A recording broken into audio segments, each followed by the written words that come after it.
आपका धर्म क्या है? मेरा धर्म है ह्यूमैनिटी। ह्यूमैनिटी में हिंदू, मुस्लिम, सिख, ईसाई सभी आ जाते हैं। यहाँ मैं बात करूँगा कहानी मुस्तफ़ा अली की। मुस्तफ़ा अली 5 साल 2 महीने का ऑटिज़म का पेशेंट।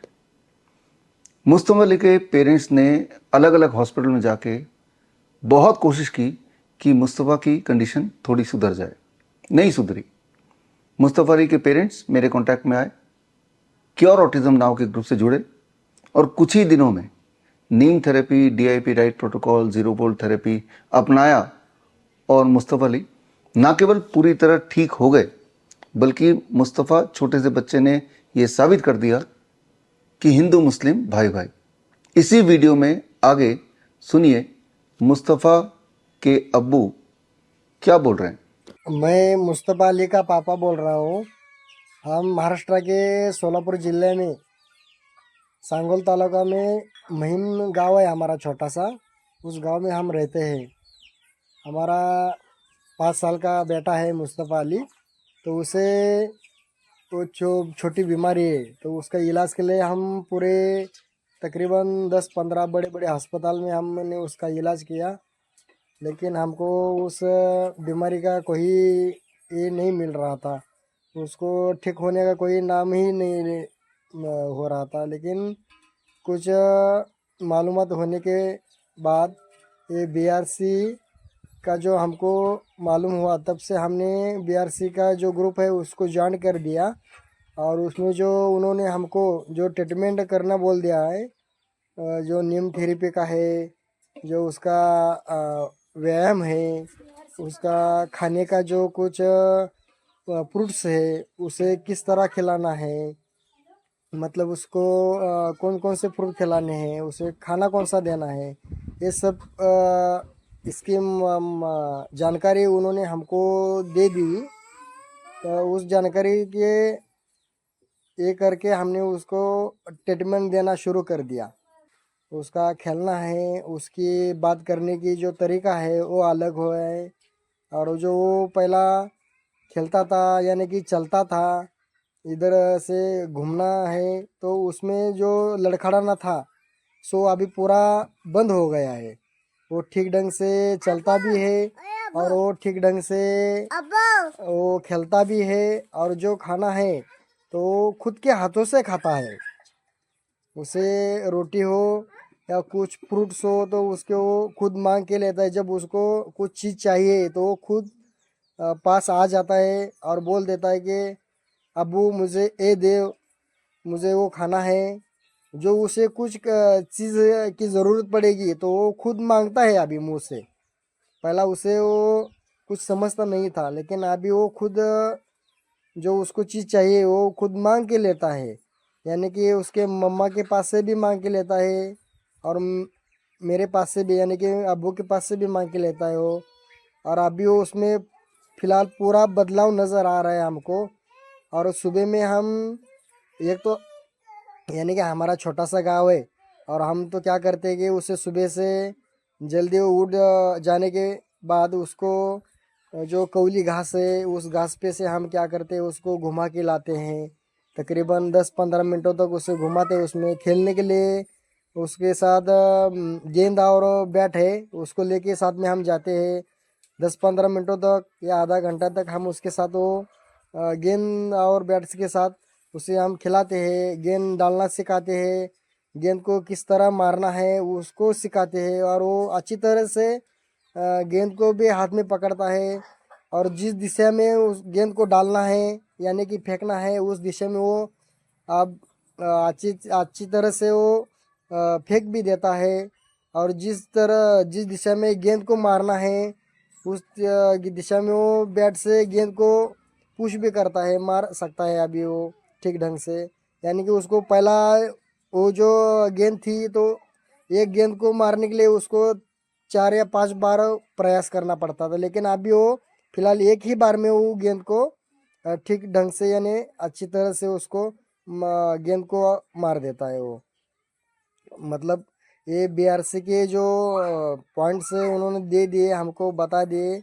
जो ग्रुप में जो हमको जानकारी मिली है ये बहुत ही कमाल की जानकारी थी। उस जानकारी की वजह से हमारे बच्चे में पूरे तरह से यानी कि 100% यानी कि 1001 से 1% उसमें पूरा बदल आ गए हैं। हम बहुत दिल से शुक्रिया अदा करना चाहते हैं ये इस ग्रुप में जो हमको नमिता मैम है और जो बड़े डॉक्टर साहब है, उन्होंने बहुत ही हमको इम्पोर्टेंट बात हमको बोल दी कि उस तरह से उसके उन दोनों के वजह से हमके बच्चे में पूरा बदलाव नज़र आ गया है। अभी वो पिछले हफ्ते में गणपति बैठे थे, तो उस गणपति में उसने पूरा हमको उसका चेंजेस नज़र आ गया। यानी कि उसने क्या किया कि वो जो आरती का थाला था हाथ में लेके उसने क्या किया, गणपति की तकरीबन पूरी आरती खत्म होने तक उसने हाथ में एक आरती लेकर वो गणपति की आरती की है। हम तो ताजुब कर रहे हैं, उसको सादी चीज़ हाथ में ठीक ढंग से वो 1 मिनट तक नहीं पकड़ सकता था। वो तकरीबन पूरी आरती खत्म होने तक वो गणपति की आरती हाथ में लेकर घुमा रहा था।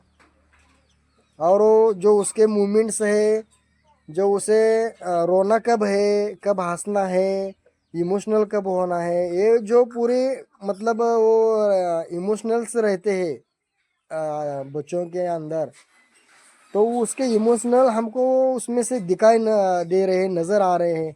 पहला उसमें वो ऐसे इमोशनल्स जो कुछ बातें थे उसमें से नज़र ही नहीं आते थे हमको। हम बोलते थे कि इसका कैसा होगा, ये आगे चल के क्या करेगा।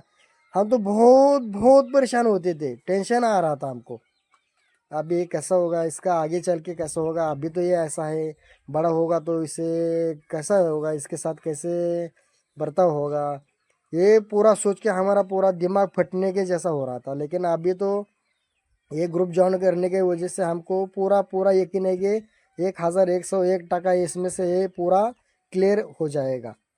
अभी तो उसने इतना कमाल करके दिखा था कि हमको अभी पूरा भरोसा बैठ गया। मुझको तो पहला भरोसा ही नहीं था। हमारी घरवाली थी यानी कि हमारी वाइफ ने तो पहला शुरू तो हमारी वाइफ ने ही किया है इस ग्रुप से ज्वाइन होके। उसने समझाया मुझे कि बाबा इसमें ऐसा करेंगे तो हमारे बच्चे के लिए ये अच्छा है। तो मैं उस पर ध्यान नहीं देता था, उससे बोलता था तुझको जो करना है सो कर ले, मुझको कुछ मत बता, मुझको टेंशन आने का। क्योंकि वैसी कंडीशन ही थी, ताकि हम 15 या 20 अस्पताल हो गए, बड़े बड़े अस्पताल में जाके हमने उसका इलाज किया है, लेकिन एक ही डॉक्टर ने हमको नहीं बोला कि बाबा इस बच्चों को ये बीमारी की किस वजह से होती है, किस कारण इसको ये बीमारी का मतलब वो स्ट्रोक बैठता है, उसको झटका आता है। लेकिन हमने खुद ही उसको बच्चों को उसमें थोड़ा सा ये करके देखा तो कि उसे कौन सी चीज़ से एलर्जी हुए, मतलब उस कौन सी चीज़ से उसे बीमारी का झटका आता है। हमने उस पर ऑब्जर्वेशन करना शुरू कर दिया और धीरे धीरे से हमको पता चल गया है कि उसे सर्दी है। ज़्यादा सर्दी होने के वजह से उसके सीने में कफ होता है, यानी कि सर्दी सर्दी से उसमें छाती यानी कि सीना जाम हो जाता है उसका, उसमें उसे सांस लेना दिक्कत आती है, सांस नहीं ले सकता वो ठीक ढंग से। तो अच्छी तरह से सांस नहीं लेने के वजह से उसे वो फिट सा आ जाती है, यानी कि झटका आता है उसको। और वो बुरी तरह से उसे बहुत बुरी हालत होती है उसमें। और उसका जो मुंह है, मुंह के तरफ से उसे जो सर्दी है उसके सीने में दबी हुई है वो पूरा बाहर निकल आता है। और पूरा तकरीबन वो एक 4-5 दिन तक वो ठीक ढंग से चलता नहीं है, ठीक ढंग से खाता नहीं है, चलता नहीं है, बात तक नहीं करता है। वो जो उसे झटका आने के बाद उसे बहुत तकलीफ हो रही थी। लेकिन अभी 2 महीना हो गया, उसे अभी झटका भी नहीं है और उसे कुछ तकलीफ भी नहीं है। जुकाम तो उसका यानी कि सर्दी तो उसकी पूरी कम आ गई है। तो ये सब ये BRC के जो ग्रुप है, तो उस कॉल्स की वजह से हम के बच्चे में बहुत प्रोटोकॉल्स के जो वीडियोस है वो देख के उसमें से हमने उसका सही तरीका अपना कर उसका प्रयत्न किया और उसमें से हम अच्छी तरह से ठीक ढंग से सफ़र कर रहे हैं। बच्चे में अच्छी बदलाव है। और सबसे पहले तो ये नमिता मैम और बड़े डॉक्टर साहब का हम धन्यवाद करेंगे, खुद से शुक्रिया अदा करना चाहते हैं। और गणपति तो हमारे लिए बहुत ही बड़े विघ्न हर्ता बन के आए हैं। इस साल हमारे बच्चे का पूरा उसका बीमारी ठीक करने के लिए ही हमारे यहाँ पे आए थे। हम 9 साल से हम मुस्लिम हैं, लेकिन हमारे समाज के लोग नहीं हिंदू के देवताओं को मानते नहीं, लेकिन तब हम भी उसको मानते हैं। हम उसको कभी एक नहीं करते कि हम गणपति को नहीं बैठाएंगे, ये करेंगे, लेकिन हम वैसा नहीं करते। तो खुद हमको गणपति का प्यार है, हम गणपति पे बहुत प्यार करते हैं। तो हम बड़े प्यार से बड़े उत्साह से हम गणपति को 10 दिनों तक गणपति की सेवा करते हैं। गणपति को लाके बिठाते हैं, अच्छी तरह से सजाते हैं, उसकी पूजा करते हैं। और वो गणपति हमको बहुत प्रसन्न है और हमें अच्छी तरह से गणपति प्रसन्न है। हमारा पूरा दुख गणपति अच्छी तरह से ठीक करेंगे। और नमित मैम और डॉक्टर साहब का हम दिल से शुक्रिया अदा करेंगे कि इसी तरह हमारे बच्चों को सफ़र अच्छी तरह से उसे ठीक करो। हम आपके ज़िंदगी भर शुक्रगुजार रहेंगे। धन्यवाद। बड़ी से बड़ी बीमारी का आसान से आसान इलाज घर बैठे ही हो सकता है। अधिक जानकारी के लिए कांटेक्ट करें nearest doctor BRC clinic @home।